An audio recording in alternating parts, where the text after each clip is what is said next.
Cool, now we convene. Has our witness, Miss Olga Oli, recovered? Yes, Your Honor. Well, she's gained consciousness. Perhaps we can hear her version of the events again. That's the thing. You see, she's quite fatigued.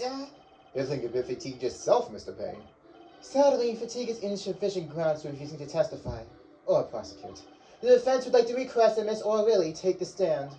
Very well. The witness will take the stand. Perhaps you could repeat your name and profession. Or perhaps you'd rather admit that you're a poor liar and a poor loser. Not. My name's Olga O'Reilly. That's the truth. I'm a pro dealer. People call me Olga Quick Fingers O'Reilly. Oh, really? Want to know something else? I'm not really Russian. My last name sounds like O'Reilly. There, that's the truth. Hope you're satisfied. Witness, you will tell us the quote what you were really up to that night. Fine, I'll talk. You had a plan, see? Let me remind you that you are currently under oath. Any further fabrications will have serious consequences. Fine. Like I said, I'm a pro. That guy, Smith, hired me to do what I do best. I was planted at the Borscht Pro Club at several days prior to the night of the game, as a waitress. So you were in cahoots with the victim? Not that he needed my help. Smith was a well-known poker player in some circles, but winning wasn't the main purpose of this game. It was about destroying a legend, the unbeatable Phoenix Wright. The plan was simple. Elegant, really. You see, we set up a trap of sorts. I was to plant a card in Wright's pocket beforehand, and then deal 5 aces during one of their games. When the hands were revealed, Smith would call him out and search Wright. He would then pull out the planted card and the trap would snap shut. He swapped the cards. Exposed as a cheater and losing on top of it. It would have made for a great double play. Just like that, the legend would be dashed to pieces. Indeed. Getting caught red-handed and cheating will cast doubt on all his prior wins. A 7-year legend, destroyed by one little card. That was the plan. Oh, really? Really? How droll. But it appears you made quite the mistake. A mistake? I agree, the trap was elegant. Yet what happened to that planted card? Hey, that's right. He's lucky, I'll give him that. You have to be to slip free from a trap laid by Olga Quick Fingers O'Reilly. Oh, really? The winners would be much cuter if she depends with the evil mastermind she picked.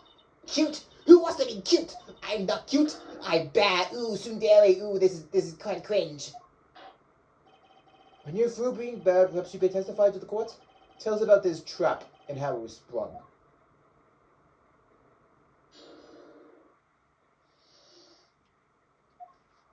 That night, I planted the card like I was supposed to. And Wright lost the last hand, just like he was supposed to. Then Smith touched him.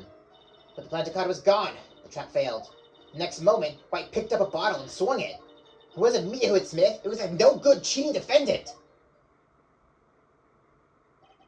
A surprisingly frank testimony that still leaves us mostly in the dark. The trap was perfect, I tell you. Perfect. That rotten cheater had messed it up. Look who's talking. Well, the testimony, for what it's worth, is all yours, Mr. Justice.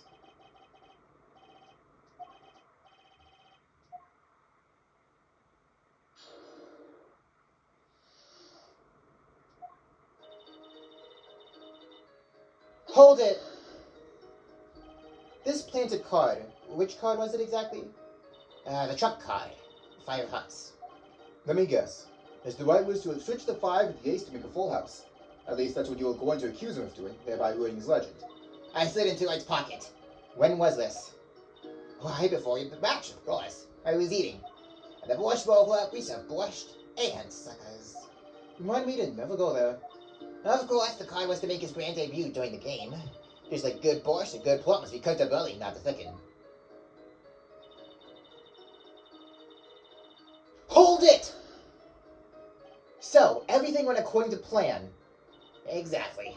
5th ace came up, so it's obvious the switch went off without hitch. Once the extra card was found in his pocket, White would be forever known as a cheat and a fraud. There was things to be known as, I suppose. Tell us what happened with the search. Hold it! The card disappeared. Yeah, a trump card, the 5 of hearts. Gone, without a trace. Poof, Zippo. We searched every nook and cranny. even inside his cute little hat. But the card was nowhere to be found, is this correct? Never in my long, storied career, never has Crook Fingers or really been so readily duped. Oh, really? So, what happened to that 5 hearts? Don't look at me. Why don't you ask that cheating and lying two-faced defendant? Hold it! Wait, isn't that a little odd? What's odd? You searched Mr. Wright thoroughly and found nothing, which means he didn't cheat, which means he had no reason to strike the victim. Well...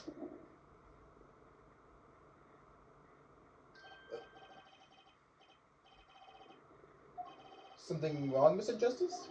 No, nothing, Your Honor. Miss O'Reilly, You're hiding something! what are you talking about? You... Me? Crook Fingers are really hiding something? Objection! The defense will refrain from baseless accusations. I have one question for the witness, then. You said that you saw the moment the defendant hit the victim. Is this true? Of course it's true. I did see it, honest. I saw when I hit him. With my own eyes, I saw it.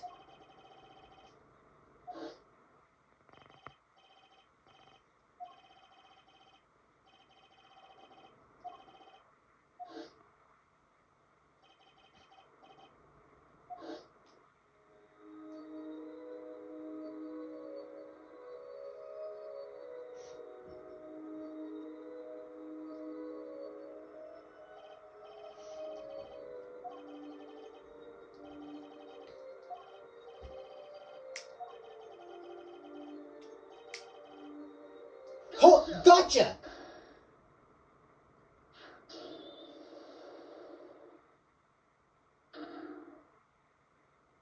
Miss O'Reilly, perhaps you are unaware of this yourself. Unaware of what? Whenever you get to a certain part in your testimony, you touch the back of your neck with your left hand. My neck? So what? What indeed, Justice? I hadn't noticed anything of the sort. When she says that part of her testimony, she's subconsciously recalling something. Her body reacts to the memory, and she touches her neck. I'm sure of it. A memory? Would someone care to explain what he's babbling about? This is highly unusual, but let's ask the defense. Do you claim that the witness is remembering something? Maybe you have evidence of this memory to show us? Okay. Miss O'Reilly, whenever you recall the crime that night, you scratch your neck.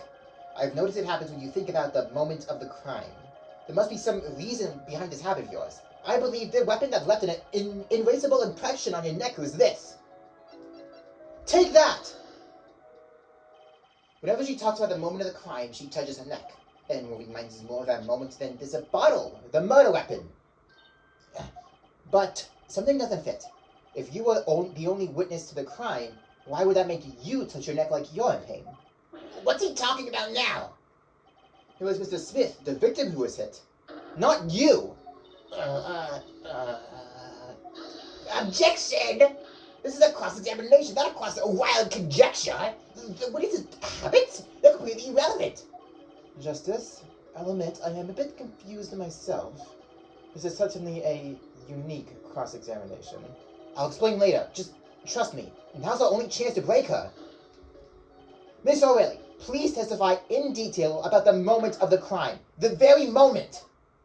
Yet, I am knowing nothing. We know you're not Russian. The witness will testify, please. No. Fine. He's the one who did it. I didn't let him out of my sight.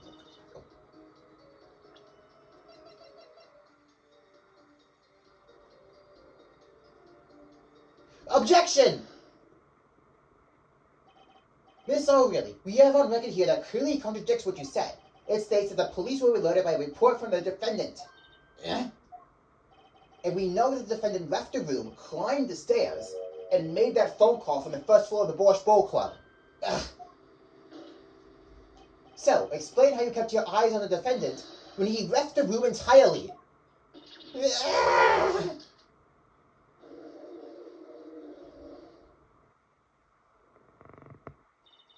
man who picked up a bottle and swung it that night wasn't the defendant.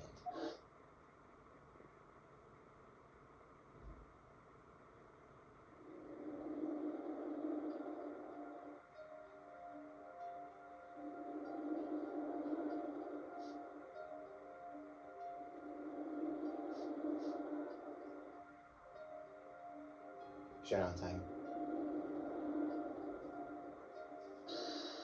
You dirty cheat! Check his pockets, now! It's gone. The card's gone. You lose. Ah! Just then, Smith grabbed the bottle from the next right, and he hit me. You, some master cheating you turned out to be! Eek! When I came to, The victim was already dead. Is that it? that's why I couldn't reveal who I really was. If it came out that I was in league with Smith, I'd be a suspect for sure. Well, where does this leave us? Madness. This is a madness. I'm dreaming. I must have been the one who was hit with a bottle, and I'm imagining all of this. It appears our prosecution is at its wit's end, and frankly, I can't blame him. Mr. Gavin, what do you think of this turn of events? Mr. Gavin? Sir? I believe that, as the defense in this case, we are compelled to call Miss O'Reilly a big fat liar. What? 3 were in that room the night of the murder: the defendant, victim, and her. And she has a motive. A motive. Her plot foiled, the witness got into an argument with her client, Mr. Smith, and the denouncement of that argument was a murder. What? I didn't. I'm no killer.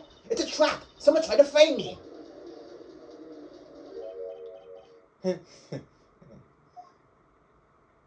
What tangled webs we weave when we practice to deceive.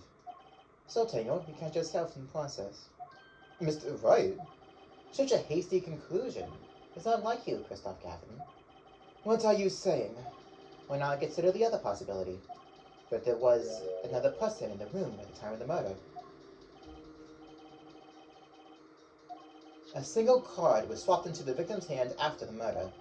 The one who swapped the card didn't know 2 colors of cards were being used. A 4th person. Objection! This theory again? Your 4th person doesn't exist! Indeed. That's why I decided to bring this case to court. Here, where there's no escape, no chance for deception. The perfect place to catch the real criminal. The real criminal? And, we're in luck. A clue to the real criminal's identity was kindly provided to us. And right at the beginning of the trial, no less. What? Apollo, perhaps you know what I'm talking about? Sorry? Remember what I said. The 4th person who swapped the cards made one critical error. He or she wasn't considering the back colors on the backs of the cards. Right. But how could such an obvious mistake occur? The cards used for the last game were red. Yet, there was one person here, in our court, who thought those cards were blue. Well, Apollo? Think you can figure out who it was? It was not me, I swear! Who is this 4th person? Let's hear what the defense has to say. Who was it? Who thought the cards used in the final game were blue? Take that! As I suspected. Your eyes and ears are as sharp as your hair. I was right. Christoph Gavin, you were the 4th person that night. But of course Mr. Gavin knows the color of the cards. How would he? As you can see, the photo of the crime scene is black and white. You can't tell which of the cards are blue, the ones on the floor or the table. But look! You can see the colors in this photo. Yes, but when he said the cards were blue, it was well before this evidence came to light.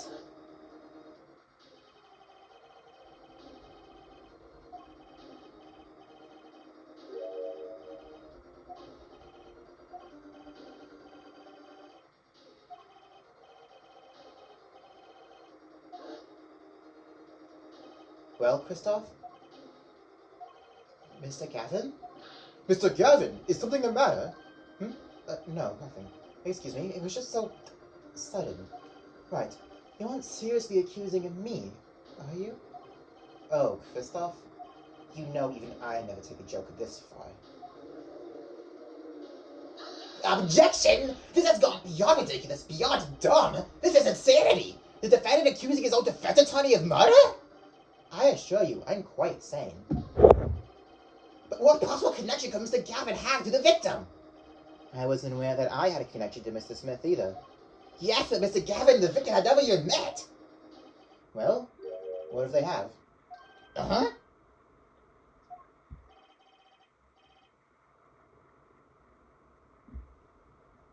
There was a possibility, after all. They may have met that night, before the game started. What are you suggesting?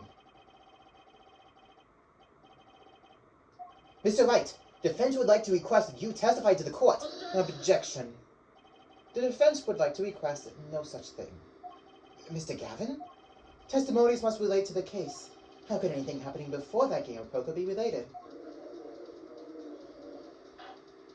I'm not sure I follow, Mr. Gavin. As I explained before, the defense believes that Miss O'Reilly... Am I to assume you speak for Mr. Justice in this? He is the defense, not you. Mr. Justice, the matter of Mr. Wright's testimony is up to you. Oh, okay. Does the court, in your opinion, need to hear Mr. Wright's testimony?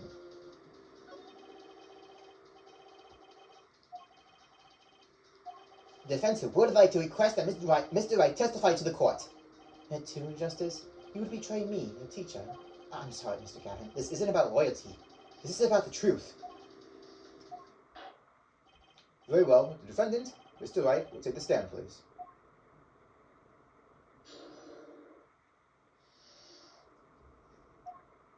That evening, Christoph and I had dinner. We sat at the table in this photograph. Shady Smith walked in 5 minutes after Christoph left. When the trap failed, Smith hit the waitress. The girl was knocked out cold, and Smith was uncontrollable. I left to call the police. When I returned, he was dead, blood streaming from a cut on his forehead. That's when I made another phone call to defense attorney Gavin. Mr. Gavin? You were at the Borscht Bowl Club that night of the murder? I dine with him rather frequently. And he talked to the defendant on the phone directly after the murder? Why did I get into my will? I had to become involved in a murder. I thought I might be needed of a lawyer, so I called him. You were planning this all along, weren't you, Wright? Just because you wanted to drag me into a little murder trial. The only thing I want is the truth. As I did back then, and now. I thought my office was doing you a favor when we took on your defense. It appears that I was wrong. Very well, the defense may cross-examine the witness. Justice? Sir? He's lying, and you're going to expose him. Understood, sir.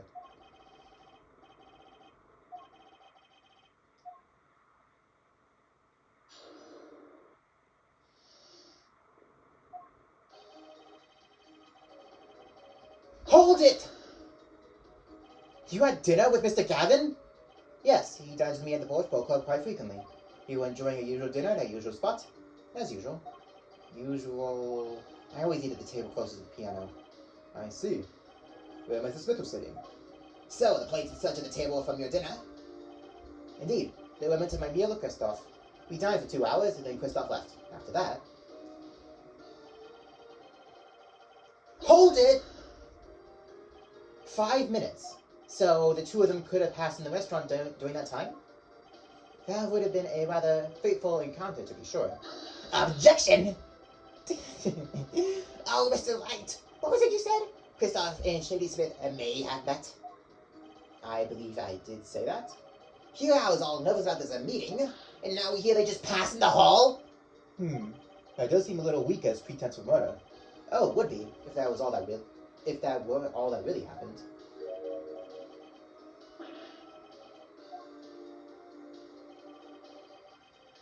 Hold it! About this failed trap, this is the same trap that Miss Ogo really mentioned.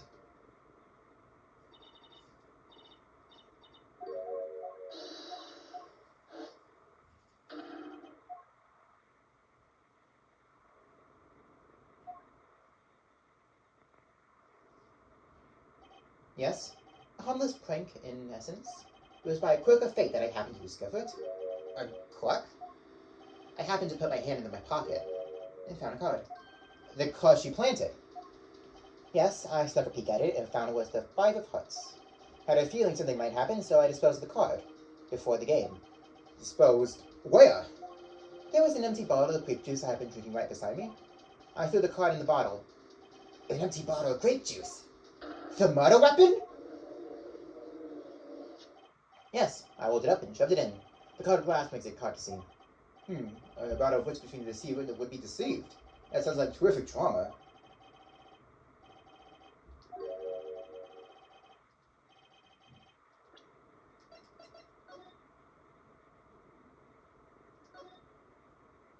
Bottle's completely empty. Mr. Wright, the poker head of courtroom number 3 approves of this bottle of woods. Please revise your testimony with this new information.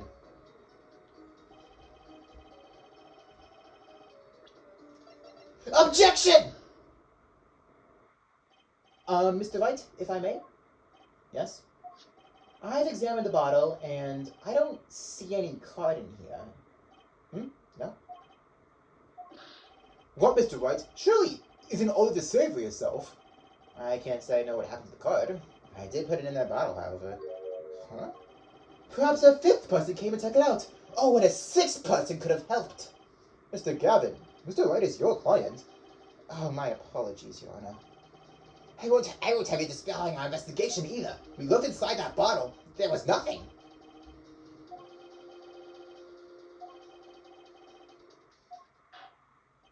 In any case, please continue the cross-examination. I'm afraid besides the contradiction call for decisive evidence. Oh. Push him harder, Justice. Break him. Just you and the witness in the ring. Go for the KO.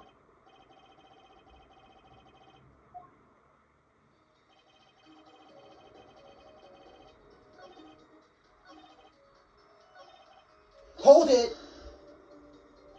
You made the call to the police on the first floor of the restaurant, correct? Exactly. Cell phones don't get a signal down at the hideout. Was anyone else on the first floor at the time? Not a soul. It was the middle of the night, after all. So there, in the darkened restaurant, I called the cops. After making the call, I returned to the hideout. I didn't seem right to leave the injured waitress alone. Hold it! And when you returned, the victim was already dead, yes. I admit I was a little startled when I walked in. A little. He was bleeding from her forehead. He was bleeding from his forehead, after all.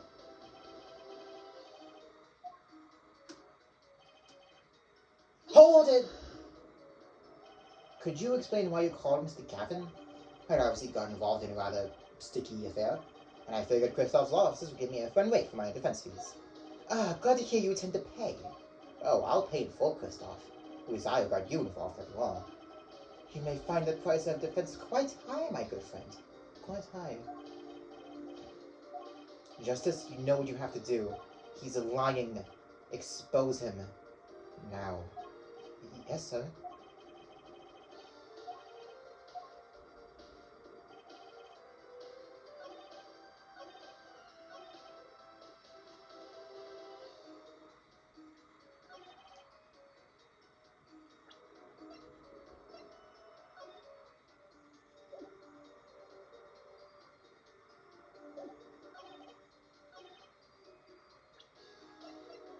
Objection! Mr. Wright, if I may. Yes? Take a look at this photograph of the crime scene. See the victim here? He's wearing a hat. I wouldn't think you could see blood on his forehead.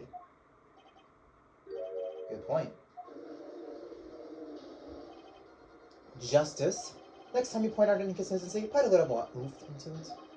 Mr. Wright, could you explain this to the court? I forgot to mention something. I was going to put that hat on his head. Huh? You put the hat on the dead man's head? He wore it throughout our entire poker game. After calling the police, when I returned to the scene, his head was in full view, shining bright, just like in his photograph. And? I picked his hat up off the floor and put it on his head. Why'd you do such a thing like that? All I can say is, I'm sorry. But that's the only thing I touched at the crime scene. So, Miss O really didn't see it? It being the victim's, his head?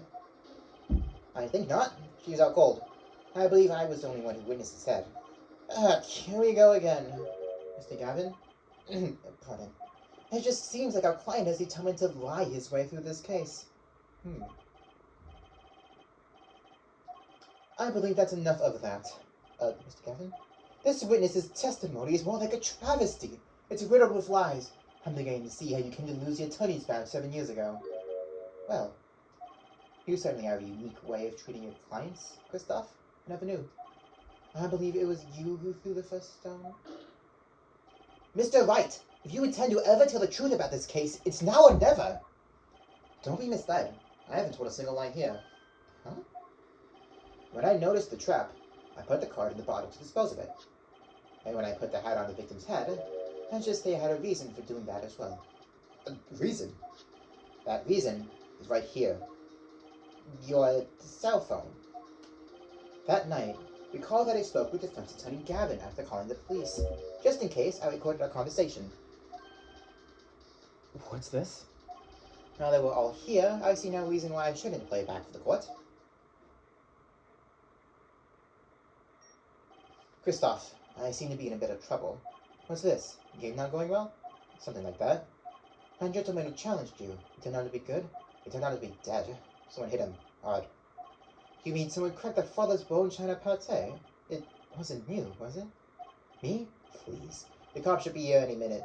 I'm in your hands. Should it come to that? Bone china pate. Bone china plate? A kind of porcelain very smooth and shiny, and not plate, but pate. I said that wrong? My bad. I believe he was referring to a lieutenant gentleman's balding forehead. The court appreciates the defendant's discretion in not indicating my forehead. So, after Mr. Gavin ate dinner with you, he left the Borscht Bowl Club? Most certainly. Then how did he know? When did he see this bone china pate? Oh, that's right. Yes. That was when I began to see my good friend in a different light. Troubled, I returned to the crime scene, and when I spotted Mr. Smith's head again, I realized exactly what was wrong. Well, Mr. Gavin, the stage has been set. Perhaps you would like to explain this to the court. Really, how did you come by your privileged knowledge of the victim's head? So, this is your reason. The reason why you put the victim's hat back on. Your point? Mr. Gavin? It's come down to this, hasn't it? Phoenix Wright. Order! I will have order. Mr. Payne. Yes, Your Honor. I believe this court has been led with no other choice. Are you prepared to hear Defense Attorney Gavin's testimony? Well, as the prosecutor, I... Very well. We'll wait for 10 minutes. After which Mr. Gavin will take the stand for cross-examination. Are we all clear on that? Crystal clear, Your Honor. Very well. This will be the final recess of the day.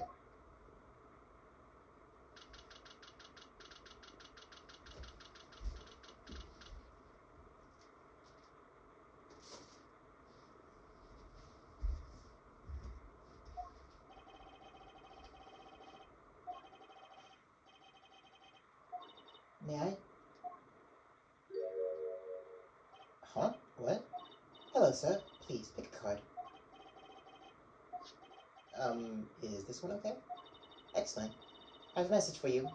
The last hand is about to be played. You need a trump card to make it. A trump card. The card you have chosen is magical. Use it wisely, and the game is yours. That's all.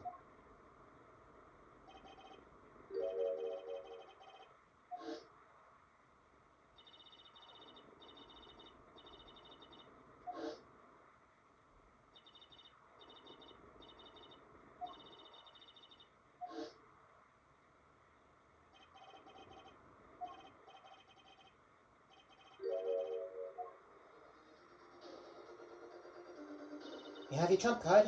Now it's up to you to cut the deck and draw the truth. My father's fate is in your hands. I know you can do it. This bloodstained card is my trump card for finding the truth?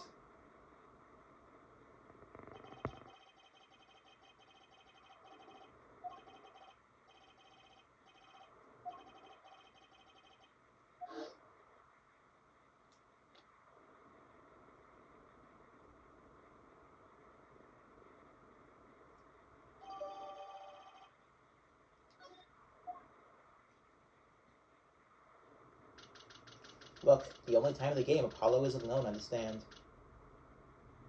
I mean, the bench, whatever. Court now reconvene.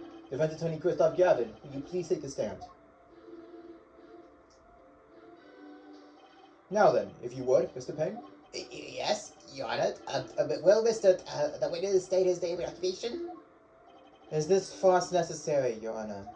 Believe me, far stranger things have gone on in this courtroom. Fine, I'll play along. First, there is one thing we need to have made clear.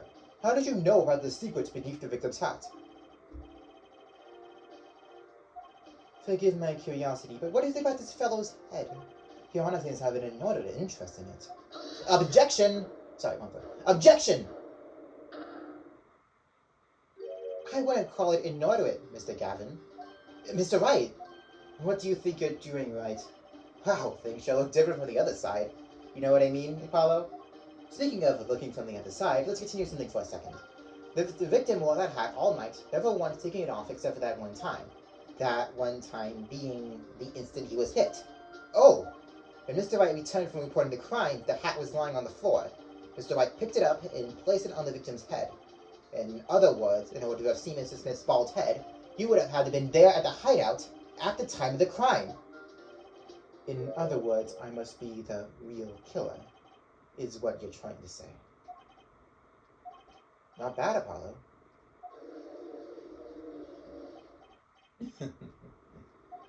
Mr. Gavin, I'm afraid that I haven't been entirely honest with the court. What? Oh, I assure you, I had the noblest of intentions.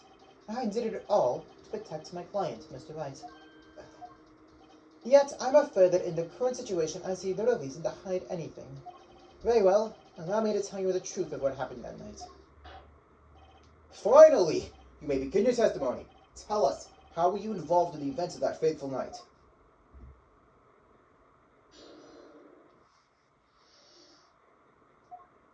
The rage I sensed in that man that night troubled me, so I returned to the club.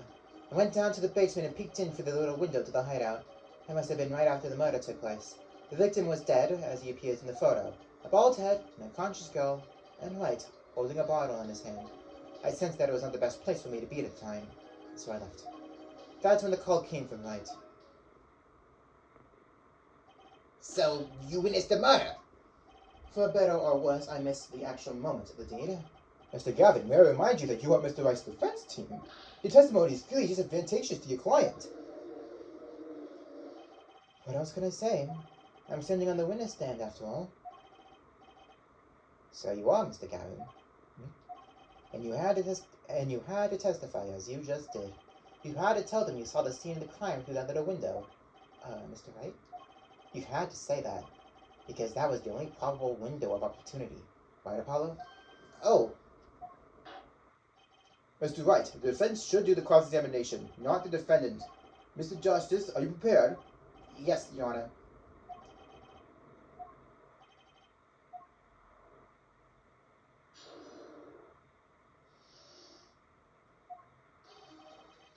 Hold it! That man, you mean Mr. Smith? He was different from the other customers. Or should I say, I knew he was a serious poker player. It was more than that. So then you knew the true nature of your client's job? Of course. But I also knew that he was engaged in gambling, which would be illegal. Worried for my friend, I returned to the club. You see, I feared that Mr. Smith might be someone coming to settle an old score. I see. What happened then? Hold it! The little window. You mean the one used to keep watch at the stairs? Yes, a relic of the ancient past. The Black Marketeers used it, I believe. Why did you go through the trouble peeking in through the window? Wouldn't it have been easier to just open the door and go into the room? I didn't want to upset Wright, you see. Upset Mr. Wright? Yes, what if my fears had been unfounded? I'd be walking in on the match. Bad form, to say the least.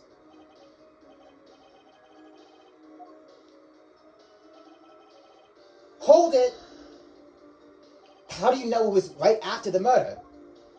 Really, no need to shout, Justice. I was just getting to that part in my testimony. Ah, there he is, the coolest defense in the West, as we know and love. Even when you're standing up there on the witness stand, some things never change. I was afraid you'd change too, right? But you haven't. You and that overbearing personality of yours.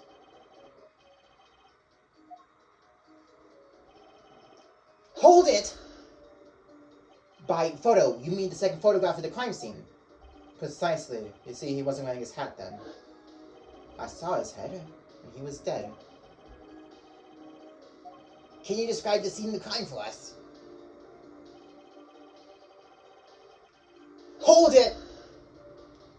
Those were the only three at the scene of the crime? Yes, as far as I saw, at least. Then we're back to where we started. The killer was the defendant, Phoenix Wright. Who else could have been?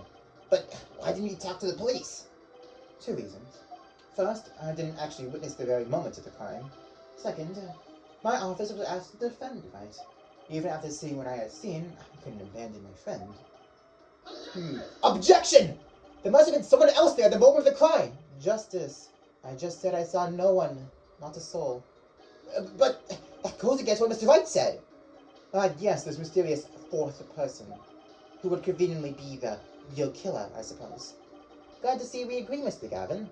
Let me pose a question then. Tell me, what possible reason did the real killer have to swap the cards in the victim's hand? Perhaps you can show us a reason why such a thing would be necessary? Remember, Apollo, the card was swapped out was the fifth ace. The fifth ace. Right. Now, Mr. Justice, the question of why the killer would swap out a card has been raised. Can you point to a reason? The defense would like to present evidence to the court. Evidence showing the reason why a card was swapped out. Then go ahead and point out your reason, Mr. Justice. Why did the killer take the fifth ace? Take that! My reason is, This. Is that an ace? why, it's got blood on it. Right next to the spade. What? This is insane! Why wasn't I told about this? Why? Could this be the missing fifth ace? Inconceivable! How could you? What are you doing with that card? Well, that's the thing. Oh, that card? It's mine. That is, I picked it up at the Borscht Ball Club that night after the murder occurred. I gave it to my daughter. Cards are a stock in trade, after all. Objection! No! Impossible! Unacceptable! The court can't accept this evidence. It's a fraud! A fraud? How can you be so sure? What? I would think that the one only person who could claim it was a fraud would be the one who took out the real card from the crime scene. The real killer. Allow me to elaborate. What if this trace of blood was the reason? The reason for? For the killer to take the card from the scene of the crime. Where are you going with it? Sorry, my voice. Where are you going with this? Take another look at the photo and at the victim's head. At the moment of the crime, his hat fell to the floor, and a trickle of blood ran from his forehead down to the back of his head. Couldn't a drop of that blood have fallen on one of the cards? Well, I suppose. The killer then took the card to hide blood. Objection! Regardless, that evidence is not permissible. Oh? Right. Regardless of how you wasted the last 7 years, you used to be a lawyer. You know what a serious crime it is to conceal evidence. Oh, we can discuss the final points of our legal system later. What's important now is that I've answered your question. What are you talking about? You wanted to know why the killer would have taken a card from the crime scene. And now, I've told you. That one drop of blood would have been decisive evidence, you see. Objection! This is baseless conjecture! Baseless! Objection! Oh, I assure you, it's quite based. What? It's amazing, really, how a single drop of blood on a single card can lead us to the truth. It's quite simple. Well, Apollo? Yes? Try picturing the scene of the crime in your head.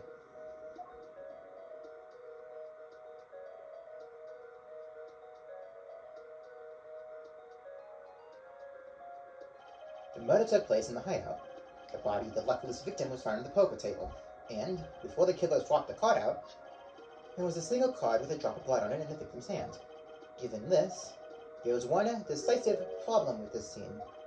Well, what is it? Let's keep it simple, shall we? Given that there was a drop of blood on a card, whose position in this diagram is unfit? The victims, the killers, the witnesses, the second witnesses.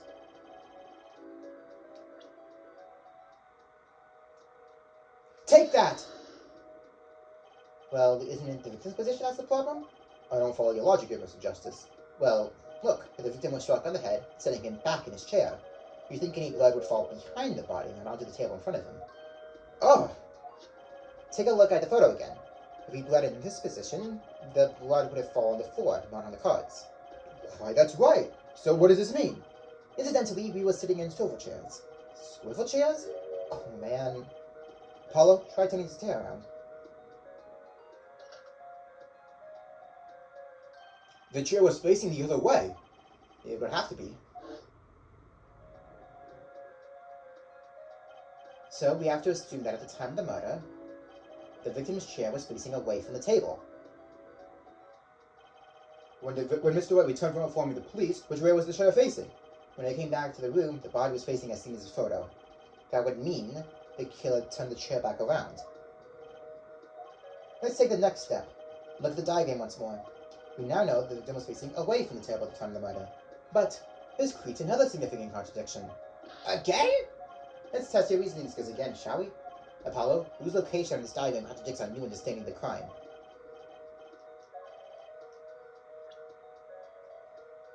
Take that! The victim was struck from the front, correct? Indeed. Well, wouldn't it be hard for the killer to hit him from the front, sitting where his indicator currently is? I would think it would be quite hard, yes. Objection?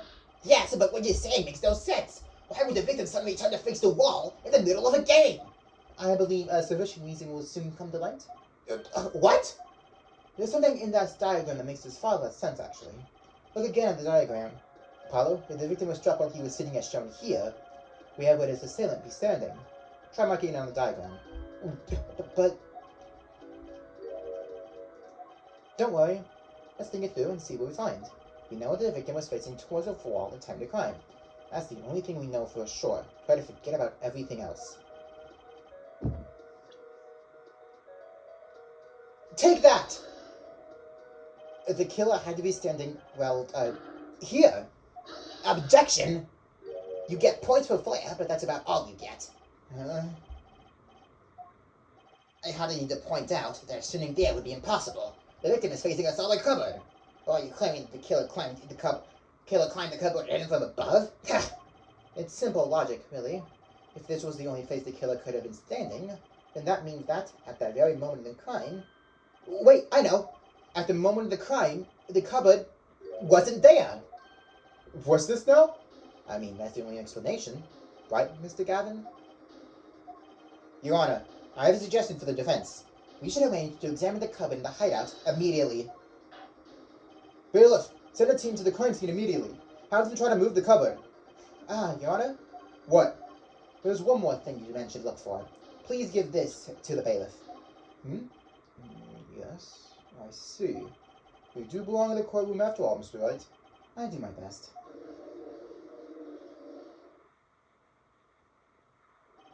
But let's forge ahead here while we wait. Look at the diagram once again. It's been changed. If the killer was standing here at the time of the crime, then this cupboard wasn't here, which means... Apollo, try moving the cupboard. Thank you. As you can see, the cupboard was the problem. At the time of the murder, it has to have been as shown here. Now everything is in place to reconstruct the moment of the crime. Oh my! What's this? What is it now? Look at the diagram of the crime scene once more. It appears we found yet another contradiction. What I believe to be the final contradiction, in fact. Notice something, Apollo? Our line of deduction is rapidly approaching its logical conclusion. Now then, Mr. Justice, please point to the new contradicting indicator. Is the victim the killer, the witness, or the second witness? Killer, victim, witness, second witness. Killer, victim, witness, second witness. Take that! About this cupboard, are we all okay with assuming it was moved? Sure, why not? Well, if it was, something really doesn't fit. The cupboard would have completely covered up the window to the stairs. Huh! That's right. Someone standing outside wouldn't be able to see in. Someone like Mr. Gavin. What did you say? Well, it is the coolest defense in the West to losing its cool. Don't expect me to play along with your little game, right? That's only a game until someone gets killed, Mr. Gavin. and someone was, while that window to that room was blocked by a cupboard. So, Mr. Gavin, perhaps you'd like to explain to the court, exactly where did you witness the crime scene from? Order! This is a court of law, and I will have order.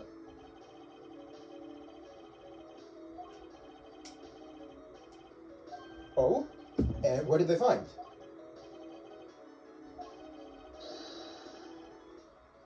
What? Ah, yes, I believe I mentioned something of the sort before. This is one of the tricks of the room that many of our regulars know about. A secret passage is a handy thing to have when you engage in legal goings-on. Never know when you might need to duck away from the eyes of the law. So the room has a secret passage. Where does it go? The other side connects to the restaurant above. The underworld bosses could get away from the cops and enjoy a cold bowl of borscht, no doubt. Just like our killer.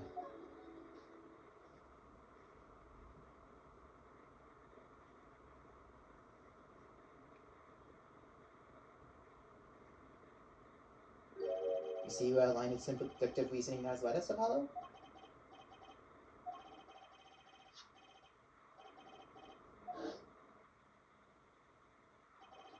At the time of the murder, the window was blocked and the victim's hat was only off his head for a few minutes between Mr. Smith's murder and Mr. Wright's return from calling the cops. In other words, the only place anyone could have seen the victim's bald head was from inside the hideout. Well, Mr. Gavin?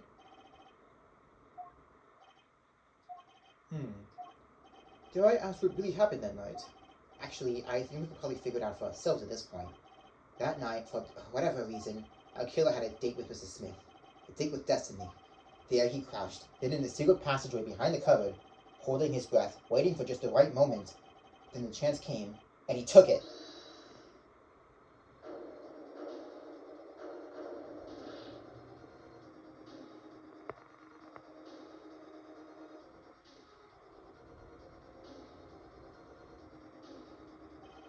Miss Olga O'Reilly was out cold, struck by Mr. Smith. But his time was soon to come. Mr. Wright was at one sense to call the cops, leaving Mr. Shady Smith alone in the hideout with the unconscious dealer. Then our killer slipped out from the secret passage and into the hideout. The victim was over the cupboard sliding aside. He rode his chair around to look, and after the deed was done, the criminal must have seen the blood on the card. He would have, of course, realized the need to destroy the evidence.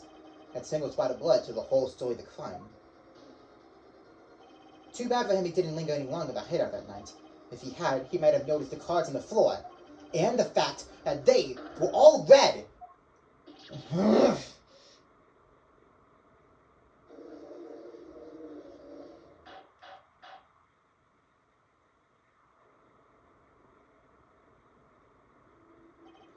Well, it seems his trial has taken yet another time.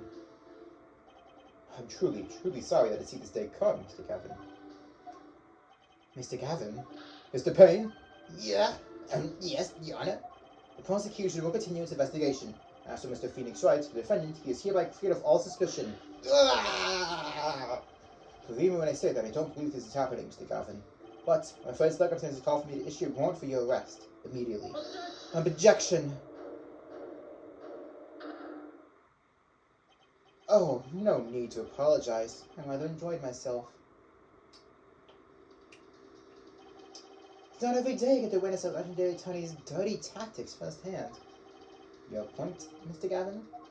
Frankly, Your Honor, I'm shocked that a person of your caliber would be taken in by such a low-grade parlor trick. Excuse me? Defendant is cleared of all suspicion. This is hardly the time for jokes, Your Honor.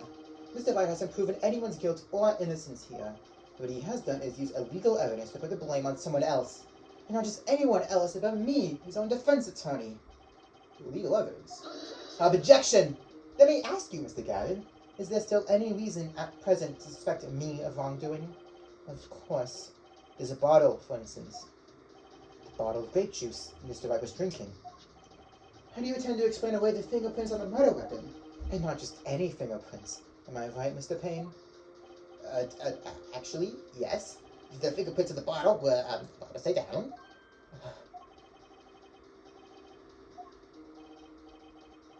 The court, and this case, demands an explanation. I can think of only one reason why one would hold a bottle upside down, and that is to hit someone with the bottom of the bottle. Well, Your Honor?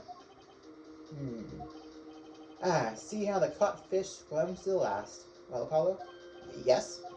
The boss seems awfully concerned about this bottle still, but I'm sure you can come up with a suitable explanation. Just like that? Yeah.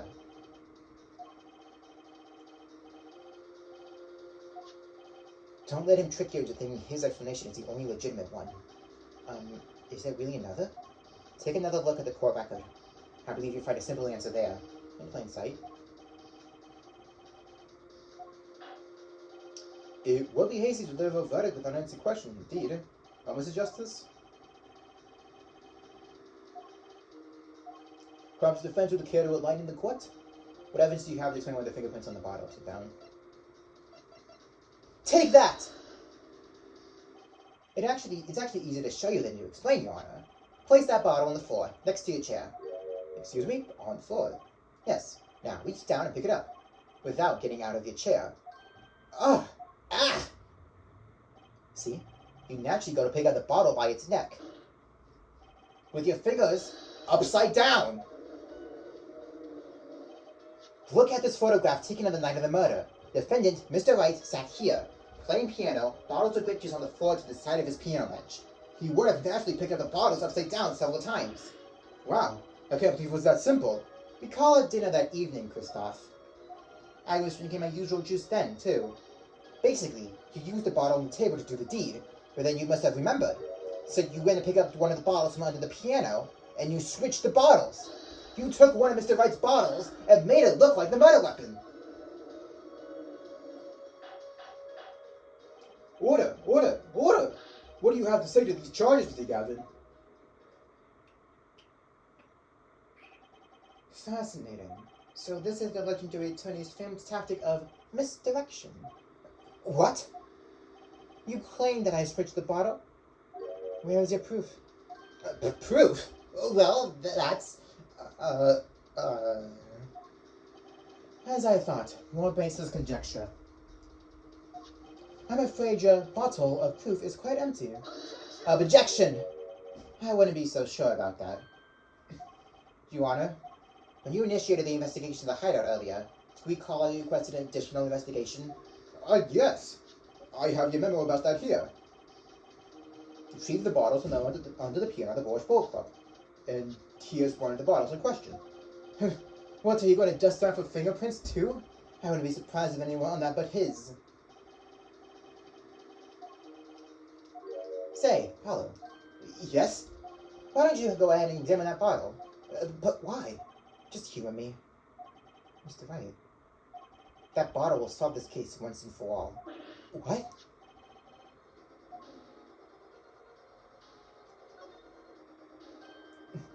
There's something inside the bottle.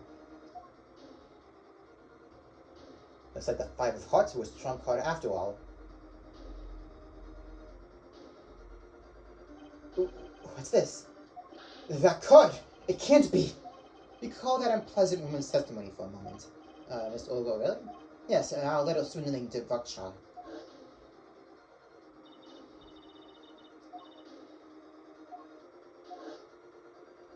Wait, this isn't... You're telling me that this is the planted card you disposed of? The one you mentioned in this piece of testimony?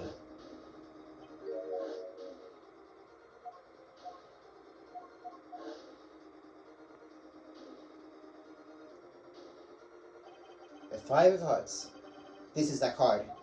The bottles were swapped, and the only one who could have done that was the fourth person in the club that night. You, Mr. Christoph Gavin.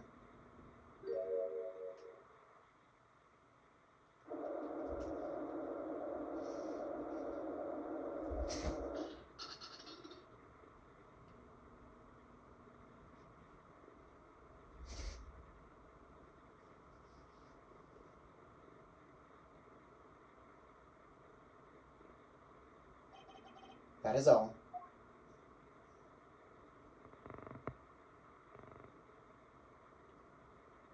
Is this your idea of revenge? Phoenix Wright. Revenge? Revenge for the events that took away attorney's badge 7 years ago. My path is like my logic, straight and true. Nothing's changed. All I did was point the finger of justice in the right direction. Fine. I'm glad we got out of this little tete-a-tete. This is insane. What about me? Don't I get to prosecute anyone?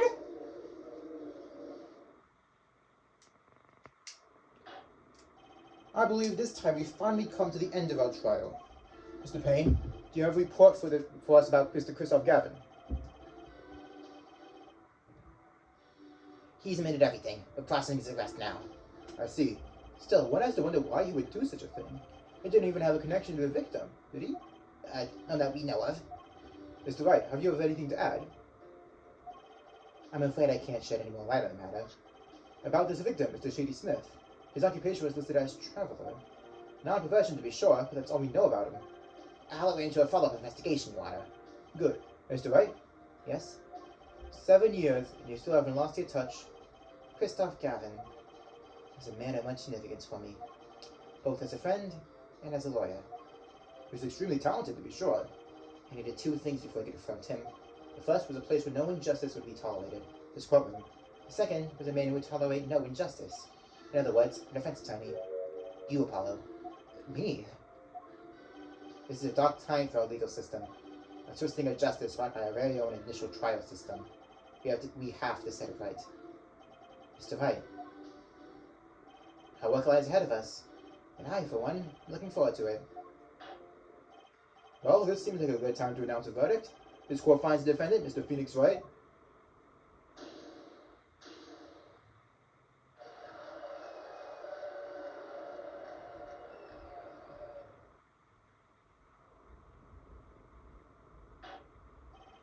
Court is adjourned.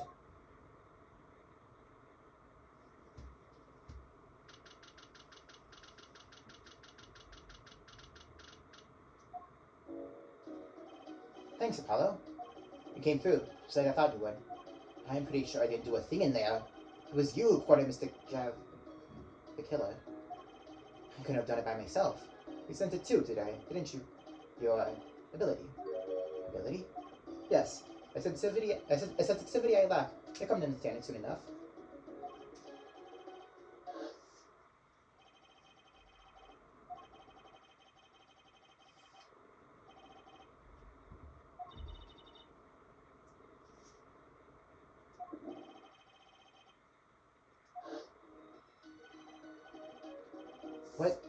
What was that, Mr. Wright? You have to find the answer to that question yourself. The answer, right. Today was full of questions without answers. Most of it about Mr. Gavin. What possible reason could he have had to commit murder? Perhaps you'll learn that in the days to come. Huh? Wait, you don't know, do you? This locket is the key. Huh? Oh, that reminds me. I meant to get those pictures in your locket.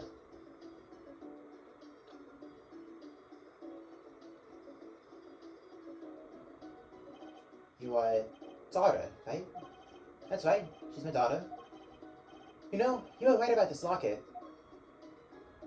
Eh? I took this off his neck the night he died, but it looks like a Russian scam artist saw me. So the truth is, this locket really did belong to him. Wait, but that's perjury! You testified! You said the locket was yours! I said no such thing, actually. Huh? Hang on. I merely said that it was a locket with my daughter's picture inside. A subtle distinction, but a distinction nonetheless. And it's the truth. Wait, but then why? Why was the victim wearing a locket with a picture of your daughter inside of it? Sometimes the shortest path to the truth isn't the best one. Give it time. I'm still just getting started with your career. Speaking of which, I may be out of a job. I work for the Gavin Law Offices, after all. Apollo? Yes? How about coming to work for me? Eh? You mean at the Red and Co Law Offices? I mean, there's not a single attorney in my generation that doesn't know it. I can't imagine that to be true, but... Wait, but didn't you... You're not a... Oh, I turned in my badge, yes. I'm not an attorney anymore.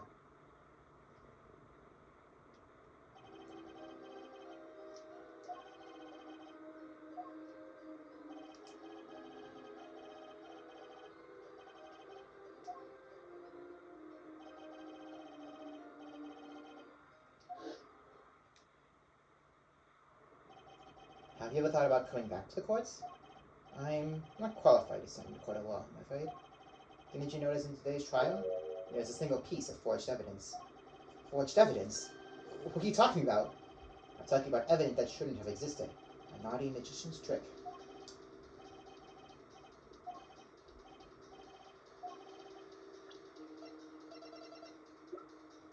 Take that! You mean this, don't you? I got this from your daughter, Mr. Wright. Yes, that card couldn't have been found at the crime scene. Why? Because the killer took it with him when he left, leaving the one card in its place. Luckily for us.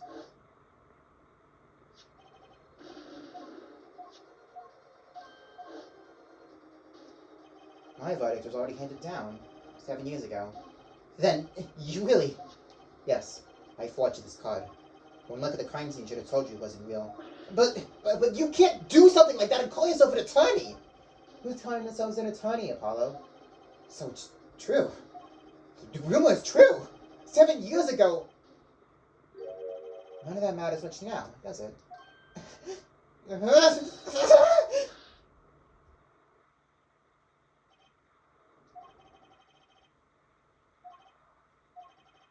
It's your story from here on out, Apollo. Perhaps I can help you turn the next page. My office's address. Drop in, if you like. Mr. Wright. Oh, about your uppercut? Try yelling, "Take that!" next time. I found it packs more of a punch. And Apollo, thanks for today. I had a good time.